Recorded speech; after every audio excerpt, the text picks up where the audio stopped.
Ciao ragazzi, bentornati sul nostro canale YouTube Borgia Paco. Oggi proviamo la beta RR125LC Enduro, anno 2010-2011. Questa è una moto veramente eccezionale per un ragazzo di 16 anni.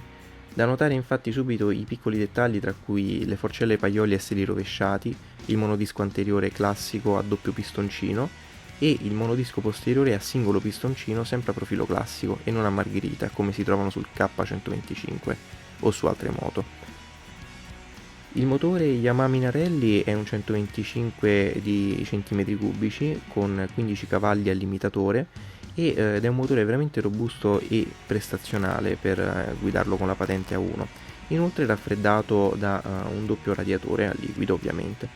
Qui abbiamo il mono posteriore a leveraggi progressivi, regolabile in testa a nostro piacimento, grazie a una ghiera particolare e abbiamo una marmitta originale con l'adesivo Akrapovic incluso, falsissimo.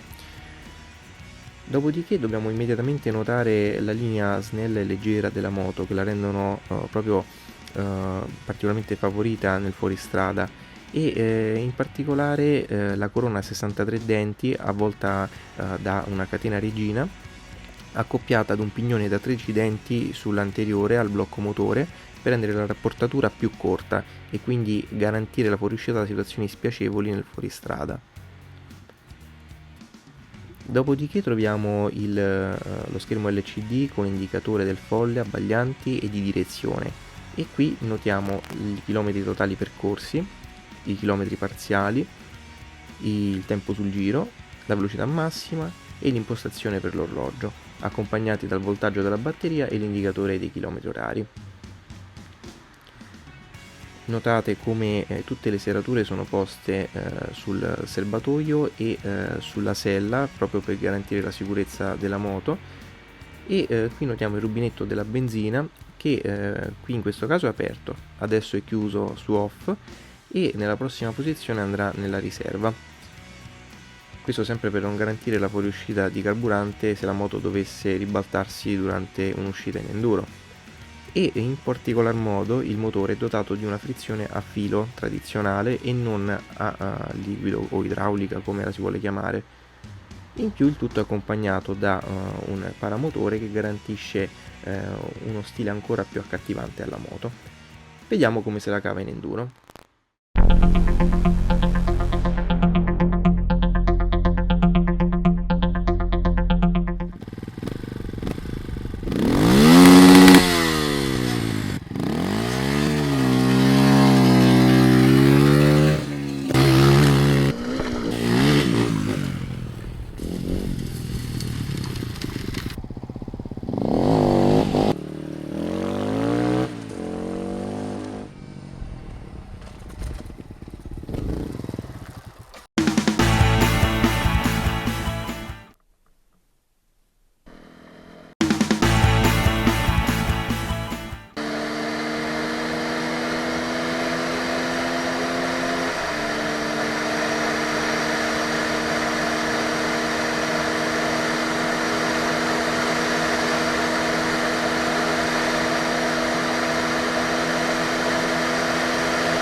Dopo una soddisfacente prova in enduro, abbiamo potuto riscontrare che questo è uno dei pochi 125 quattro tempi veramente molto divertenti.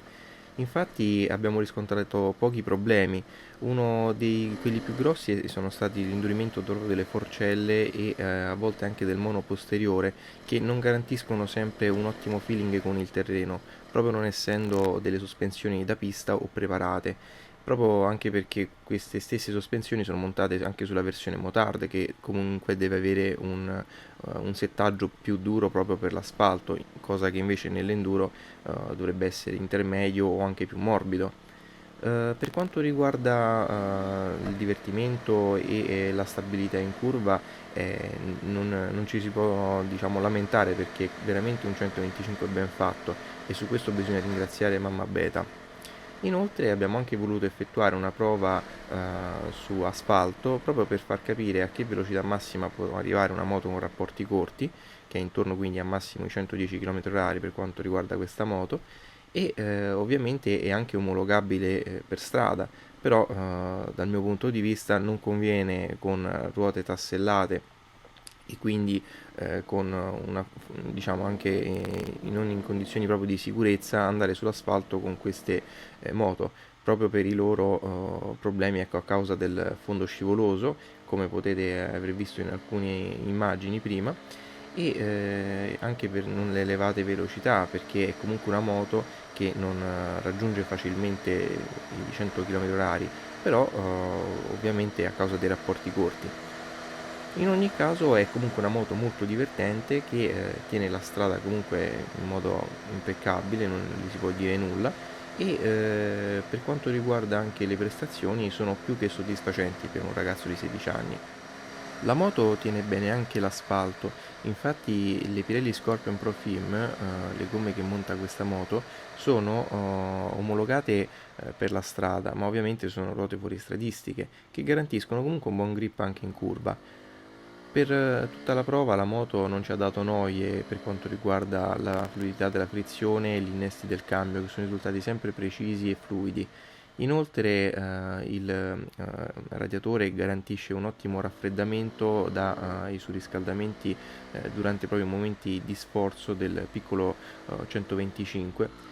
Inoltre, grazie ai rapporti corti, abbiamo potuto notare che la moto riesce a dare delle grandi soddisfazioni proprio per piccole impennate o per piccoli tentati decolli, proprio perché è una moto semplice e leggera e garantisce quindi un divertimento costante.